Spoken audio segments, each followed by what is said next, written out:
Na afisa usafirishaji tunajua popote penye changamoto mafanikio yakosekani, tusidanganyane. Tunawaona mafanikio vipi? Mafanikio ya udereva ni mengi sana. Cha kwanza, madereva wana sana. Madereva ndio watu ambao hawana mawazo. Hivi ukimwona dereva wote lazima awe na kitambia mchuzi kama cha kwangu hichi. Ni kwa heshima na taazima udereva, mafanikio ni mengi sana.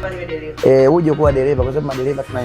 Usipokuwa na kitambia mchuzi, wewe bado hujaanza kuona mafanikio udereva. Udereva tunapata hela, sio tupate hela. Posho zipo tunapata kwa wakati. Mishahara ndio inakuja kwa kuchelewa, lakini ulikutana na posho. Tuna nazo. Ukichukua ile posho ukifanya hivyo kibalansia hivi, tunafanya vitu vya malengo vizuri. Kama una akili, na madereva wengi wana akili. Ni madereva wanatoka na vitamba wanakuja wana akili. Dereva anatoka Njombe anaenda Dar es Salaam ana akili wewe. Dereva anatoka Dar es Salaam anaenda Kongo ana akili wewe. Sasa sio akili za kuendesha afisa. Yaani tunasemea akili za maisha za hela. Ni kweli kabisa. Dereva tayari akishakuwa ana akili ya udereva, lazima uwe na akili ya maisha. Ukiwa na akili ya maisha, muda wote unaweza ukapotea. Kazi za udereva hizi hazieleweki. Sasa hivi unanikuta tu hapo Jacob amedondoka kidole mbele ya kipo. Kanyaga clutch siwezi. Na usipokuwa na akili ya maisha utafanya nini ndugu yangu?